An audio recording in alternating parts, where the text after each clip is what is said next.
Hi friends, అందరికీ నమస్కారం. ఎంపీని చితకబాదిన గ్రామస్తులు. అసలు ఎంపీని ఎందుకు కొట్టారు? ఆయన ఏం చేశారు? కారణంగా అయితే ఆయన కొట్టారు? ఈ విషయాలన్నీ తెలుసుకుందాం. ఈ విషయాలు తెలుసుకునే ముందు వీడియోనైతే పూర్తిగా చూడండి. అప్పుడే మీకు పూర్తిగా అర్థమవుతుంది. అదే విధంగా పక్కనే ఉన్న గంట సింబల్ని అలాగే సబ్స్క్రైబ్ బటన్ కూడా నొక్కితే మీరు కొంచెం నాకు బాగా బూస్టింగ్ ఇచ్చిన వాళ్ళు అవుతారు. అలాగే లైక్ చేయడం మర్చిపోతున్నారు, కొంచెం లైక్ కూడా చేసుకోండి. అప్పుడే నా ఛానల్ కొంచెం ముందుకంటూ వెళ్తుంది. మీకు ఇలాంటి మంచి మంచి వీడియోస్ అన్ని కూడా నేను ముందుగానే అందజేయగలుగుతాను. అసలు ఏం జరిగిందన్న విషయంలోకి వస్తే, బీహార్లో షాకింగ్ ఘటన అయితే జరిగింది. కాంగ్రెస్ ఎంపీ మనోజ్ కుమార్ పై గ్రామస్తులు అయితే దాడి చేశారు. ఈ క్రమంలో ఎంపీ తలకు తీవ్రమైన గాయమైంది. దీంతో వెంటనే ఆయన ఆసుపత్రికి తరలించారు. ఇక ఆయనకైతే వైద్యాన్ని అందిస్తున్నారు. ఆయన పరిస్థితి ఎలా ఉంది ఏంటనేది ఆఖరిలో చెప్తాను.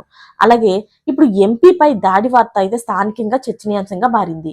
దీనికి సంబంధించిన వీడియోలు సోషల్ మీడియాలో అయితే వైరల్ గా మారాయి. అక్కడ మనకి తెలిసిన వివరాల ప్రకారం ఈ ఘటన అయితే బీహార్లోని కైమూర్ జిల్లాలో ఉన్న నాదుపూర్ గ్రామం సమీపంలో జరిగింది. మనోజ్ కుమార్ సోదరుడు ప్రాథమిక వ్యవసాయ పరపతి సంఘాల్లో ఎన్నికల్లోనే గెలిచారు.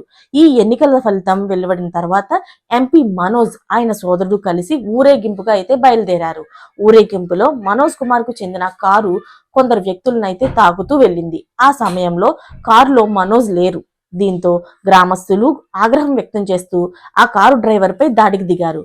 ఈ క్రమంలోనే ఎంపీ అనుచరులు ఎదురు దాడి చేయడంతో ఘర్షణ అయితే తీవ్రమైంది. ఆ తరువాత ఎంపీ అక్కడికి చేరుకుని గ్రామస్తులకు నచ్చజెప్పే ప్రయత్నం అయితే చేశారు. అయితే గ్రామస్తులు ఆగ్రహంతో ఊగిపోతూ రాళ్లు కర్రలు ఇంక ఏది దొరికితే అది దాంతో ఎంపీని చితకబాదేశారు. దీంతో తలకు దెబ్బ తగిలి తీవ్ర గాయమైంది. అయితే ఇదంతా జరుగుతుంటే ఎంపీకి ఉన్న బాడీ గార్డ్స్ పిఏ వాళ్ళందరూ ఏం చేస్తున్నారు అంటే వాళ్ళు కూడా పాపం గాయాలయ్యాయట. పోలీసులకు విషయం తెలియడంతో వారు ఘటనా స్థలికి చేరుకుని పరిస్థితిని అదుపులోకి తెచ్చారు. ఎంపీని వారణాసిలోని ఓ ఆసుపత్రికి అయితే తరలించారు. పోలీసులు ఈ ఘటనపై దర్యాప్తు చేస్తున్నారు. ఈ ఘటనలో నిందితులపై చట్టపరమైన చర్యలు తీసుకుంటామని ఆయన వెల్లడిస్తున్నారు. అయితే కొంతమంది ఏమంటున్నారంటే ఇది ఉద్దేశపూర్వకంగానే ఆయనంటే ఇష్టం లేని వాళ్ళు ఇలా చేశారు అని అంటున్నారు. అయితే వీళ్ళపైన ఎలాంటి చర్యలు తీసుకుంటారు, ఎలాంటి కఠినమైన చర్యలు తీసుకుంటారని చూడాల్సి ఉంది. గాయాలు పాలైన ఎంపీ పరిస్థితికి వస్తే ఆయనైతే హాస్పిటల్లో జాయిన్ చేశారు, చికిత్స కూడా అందించారు.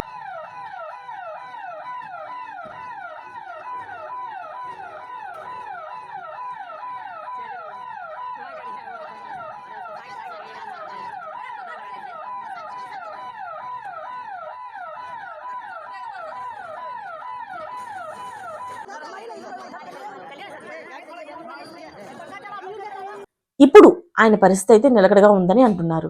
అయితే మరిన్ని లేటెస్ట్ అప్డేట్స్ కోసం ఛానల్ని సబ్స్క్రైబ్ చేసుకోండి. Thanks for watching friends.